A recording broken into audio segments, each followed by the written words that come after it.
بسم اللہ الرحمن الرحیم۔ صفا و مروہ کا صحیح مکمل راستہ۔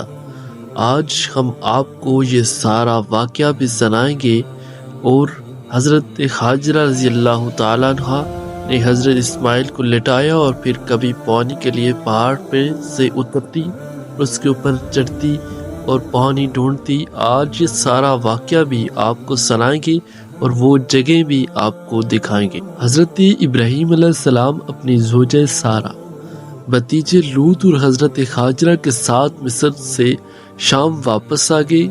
حضرت شاہ مصر نے بیل، گائے اور بکریوں کے ریوڑ اور بہت سے غلام اور کنزیں اپنے آپ کو ہدیہ کی تھی۔ وسائل کی فراوانی اور مویشیوں کی کثرت تھی۔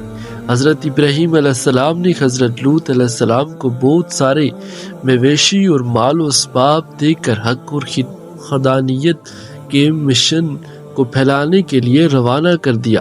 حضرت لوط نے دریائے اور اردن کے کنارے سدوم اور اجورا کی بستیوں کے قریب قیام کیا۔ حضرت ابراہیم علیہ السلام بیت ایل چھوڑ کر حبرون کے علاقے چلے گئے۔ حضرت ابراہیم علیہ السلام 85 سال کے تھے لیکن ابھی تک لا والد تھے۔ حضرت ابراہیم علیہ السلام نے بارگاہ رب عزت میں صاحب اولاد ہونے کی دعا کی، اے میرے رب مجھے کو نیک بیٹا دے۔ اللہ تعالیٰ نے دعا قبول فرمائی۔ اشمعیل علیہ السلام، پھر آپ نے میں سے ایک برباد بیٹے کی بشارت دی۔ حضرت ہاجرہ کے باطن سے بیٹا پیدا ہوا۔ حضرت ابراہیم علیہ السلام نے اپنے بیٹے کا نام عبرانی زبان میں اشمعیل رکھا، جو بعد میں کثرت استعمال سے اسماعیل ہو گیا۔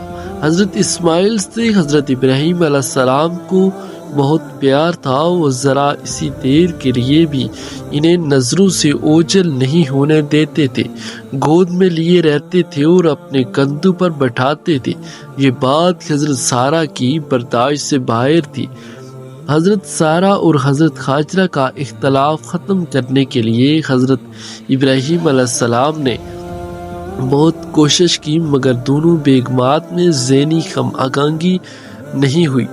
اللہ تعالیٰ کے محبوب بندے حضرت ابراہیم علیہ السلام کے حکم ہوا کہ بی بی ہاجرہ رضی اللہ تعالیٰ عنہا اور اکلوتے بیٹے کو لے کر مکہ کی طرف روانہ ہو جاؤ۔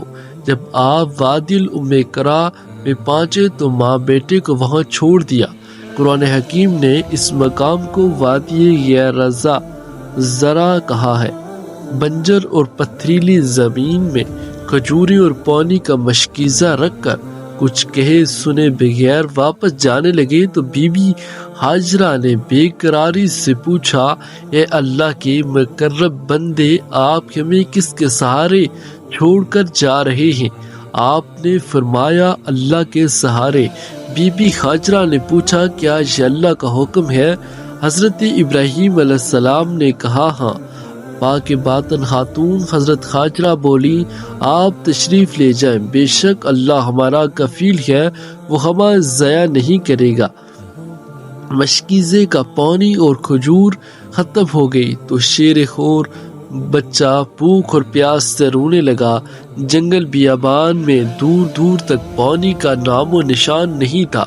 بی بی ہاجرہ رضی اللہ تعالیٰ عنہ دوڑتی ہوئی قریب پہاڑی پر گئی کہ شاید پانی مل جائے، مگر خشک پتھروں کے علاوہ وہاں کچھ نہ تھا۔ بچے کی تنہائی کا خیال آیا تو بھاگ کر نیچے واپس آئیں۔ شیرخور بچہ بھوک کی شدت سے بلک رہا تھا۔ حضرت ہاجرہ بھی کئی وقت سے بھوکی پیاسی تھی، کمزوری کی وجہ سے چلنا دشوار ہو رہا تھا، لیکن بے قرار ہو کر دوسری طرف کی پہاڑی پر چڑھ گئی کہ شاید آس پاس کسی آبادی کا نام و نشان ملے، جہاں کوئی قافلہ گزرتا ہوا نظر آ جائے۔ دور پاس ہر طرف ریت کے اڑتے ہوئے بگولوں کے سوائے کچھ نہ تھا۔ وہاں سے پلٹ کر پھر بچے کے پاس آئی۔ اسماعیل رو رہا تھا۔ حضرت ہاجرہ پھر دل گرفت ہو کر پہاڑی کی طرف بھاگتی ہوئی گئی۔ حضرت ہاجرہ نے بے قراری کے عالم میں دونوں پہاڑوں کے مابین 7 چکر کاٹے لیکن پانی نہیں ملا۔ تو 7ویں مرتبہ حضرت خاجرہ واپس آئیں تو دیکھا جس جگہ بچہ روتے ہوئے ایڑیاں رگڑ رہا تھا وہاں شفاف پانی کا چشمہ ابھر رہا، زمزم جسے کہا جاتا ہے۔ حضرت خاجرہ نے خوب سیر ہو کر پانی پیا اور اپنے بیٹے حضرت اسماعیل کو بھی پانی پلایا۔